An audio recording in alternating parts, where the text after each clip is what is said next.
మన ముందు నటించే ఆడవారిని ఈ 4 విషయాల ద్వారా మనం చాలా సులభంగా కనిపెట్టవచ్చు.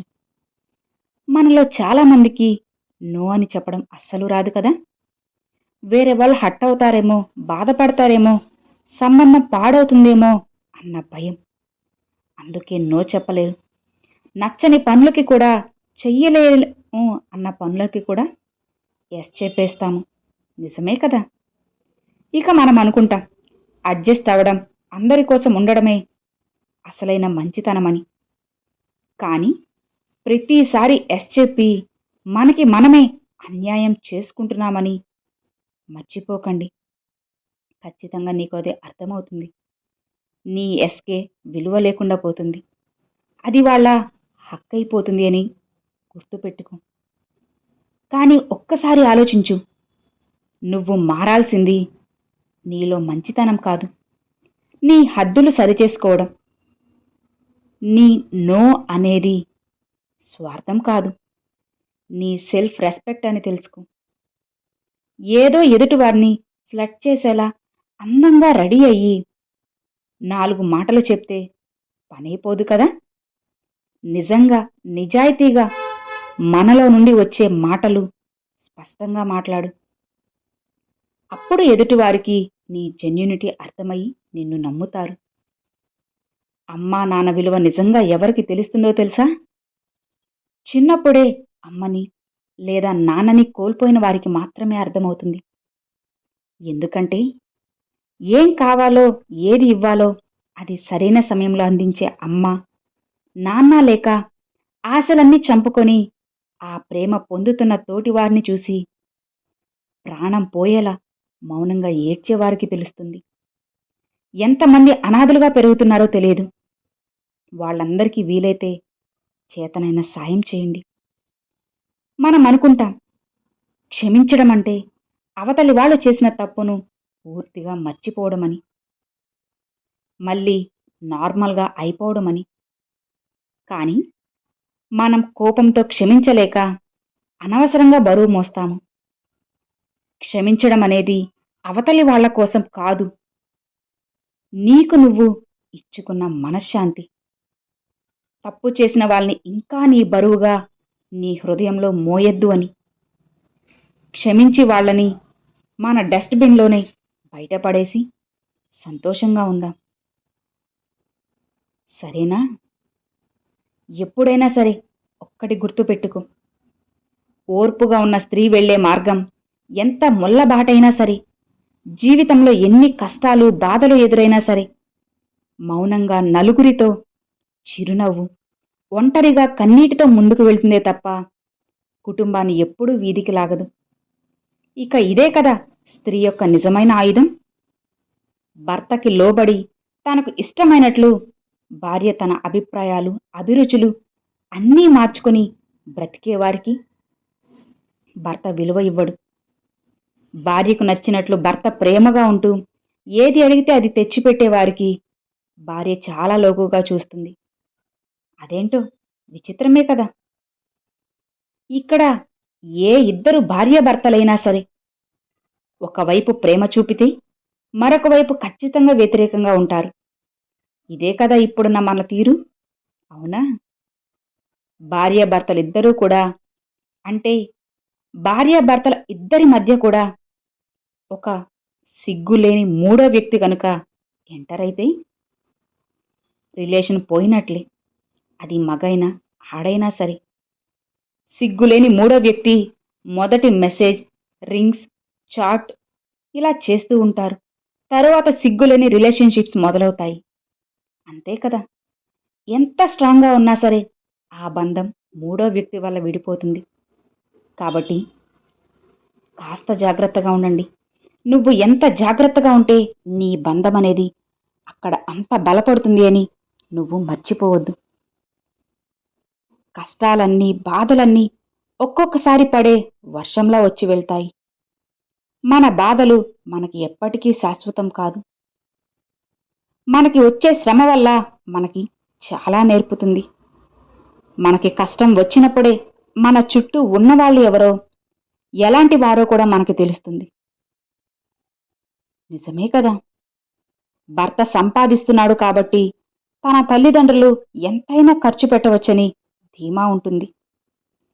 కానీ సంపాదన లేని భార్య తల్లిదండ్రులకు ఖర్చు పెట్టలేక, వాళ్ళ బాధని చూడలేక మౌనంగా కన్నీరు పెట్టుకుంటుంది. ఎందుకంటే ఆత్మ గౌరవం అనేది ఉంది కాబట్టి. చెయ్యి చాచి అడగలేని భార్యలు చాలామందే ఉన్నారు. తమ బాధలను చెప్పుకోలేని భార్యలు ఎంతోమంది ఉన్నారు. భర్త, భార్య ఇద్దరి వైపు తల్లిదండ్రులను సమానంగా ఎప్పుడైతే చూస్తాడో అప్పుడు జీవితం చాలా బావుంటుంది. అవునా? ఒకరికి ఒకరిని, ఇద్దరిని సమానంగా ఎప్పుడు చూస్తారో ఏమో. అసలు ఇది అంతు చిక్కని ప్రశ్న. ఒక ఆడది మగాడిని నమ్మిందంటే తన ప్రాణమిచ్చేంత గొప్పగా అతన్ని ప్రేమిస్తుంది. కానీ ఒక ఆడది మగాడిని నమ్మించడం మొదలుపెట్టిందంటే ఆమె ప్రేమ నిజమో లేక అబద్ధమో తెలుసుకోవడానికి మగాడికి జీవితకాలం సరిపోదు. ఒక ఆడది తన కోరికలు, అవసరాలు ఇవి తీర్చుకోవడానికి మాత్రమే పరాయి మగాడి నుంచి డబ్బు ఆశిస్తుంది. కోల్పోయిన దాని విలువ ఎంత అనేది పోగొట్టుకుని మర్చిపోలేక చస్తూ బ్రతుకుతూ ఉన్న వారికి మాత్రమే స్పష్టంగా అర్థమవుతుంది. వాళ్ళ స్వార్థం కోసం వదిలించుకునే వారికి కాదని. ఒక వ్యక్తి మన కోసం వస్తారని తెలుసు. ఎదురు చూడడంలో మనకు ఆశ ఉంటుందేమో. కానీ అసలు మన కోసం ఎప్పటికీ ఎవ్వరూ కూడా రారు అని తెలిసినా కూడా ఎదురు చూడడంలోనే ఏముంటుంది అసలైన ప్రేమ అనేది? ఆడవాళ్ళు ఒక ఆటబొమ్మలా కాదు. పెళ్లికి ముందు అమ్మా నాన్నలు ఆడిస్తారు. ఇక పెళ్లి తర్వాత భర్త, అత్తామామలు ఆడిస్తారు. అర్థం చేసుకునే భర్త దొరికినా ఆ ఆడపిల్ల జీవితం మరొక పునర్జన్మ అవుతుంది. గుర్తుపెట్టుకో, ఇక నువ్వు ఎప్పుడూ కూడా నీకు ఒక విషయం జాగ్రత్తగా మర్చిపోవద్దు. గుర్తుంచుకో, ఎంతటి కష్టానైనా భరించు, ఎంతటి బాధనైనా భరించు. కానీ విలువ ఇవ్వని బంధాల వైపు, చులకనగా చూసే బంధాల వైపు కన్నెత్తి కూడా చూడకు. అర్థమవుతుందా? ఎప్పుడూ కూడా నీ గతంతో కాదు, భవిష్యత్తుకు సరిపోయే వారితో ఎక్కువ సమయాన్ని గడుపు. నీ జీవితంలో వెనక్కి తిరిగి చూసే అవసరమే ఉండదు కదా. డబ్బు నుంచి వచ్చే ప్రేమ, మనసులో నుంచి వచ్చే ప్రేమ అంటే డబ్బు నుంచి వచ్చే ప్రేమ దీపం లాంటిది. అది నూనె ఉన్నంత వరకే వెలుగుతుంది. మనసులో నుంచి వచ్చే ప్రేమ సూర్యుడి లాంటిది. అది సృష్టి ఉన్నంత వరకు వెలుగుతూనే ఉంటుంది కదా. కాస్త ఓపికతో ఉండు. నువ్వు అనుకున్నట్లే ఏదో ఒకరోజు అన్నీ మారుతాయి. భార్యాభర్తల గొడవలకి కారణాలు సంభాషణ లోపం, లేదా గౌరవం లేకపోవడం, అనూహ్య అంచనాలు, ఆర్థిక సమస్యలు, అనుమానం, ఇతరులతో పోల్చడం, అదనపు బాధ్యతలు, వేరే వారితో సంబంధాలు. ఈ విషయాలు గనక జాగ్రత్త వహిస్తే కుటుంబం శాశ్వతంగా నిలబడుతుంది. మంచి వాళ్ళకి ఎప్పుడూ కూడా కష్టాలుంటాయి. ఎందుకంటే వాళ్ళు మాట అన్న వారిని తిరిగి మాట అనలేరు. అంటే అవతలి వాళ్ళు ఎంత బాధ పెడతారు అని వీళ్ళు ముందుగానే అనుకొని అంచనా వేసి ఎవరిని కూడా ఏ మాట అనకుండా, ఎవరిని ఏమనకూడదని మంచిగా మాట్లాడాలని అనుకుంటారు. కాబట్టి వీరికి ఎక్కువగా కష్టాలు అనేటివి వస్తూ ఉంటాయి. కష్టాల్లో ఉన్నప్పుడు స్నేహితుల యొక్క మనస్తత్వాలు, ఇక అలానే పేదరికంలో ఉన్నప్పుడు బంధువుల యొక్క మనస్తత్వాలు స్పష్టంగా బయటపడతాయి. విజయాన్ని చూసి మురిసిపోకండి. ఎందుకంటే అది కేవలం తొలి అడుగు మాత్రమే, గమ్యం కాదు. నువ్వు అందర్నీ సంతోషపెట్టడం చాలా కష్టంతో కూడుకున్న పని.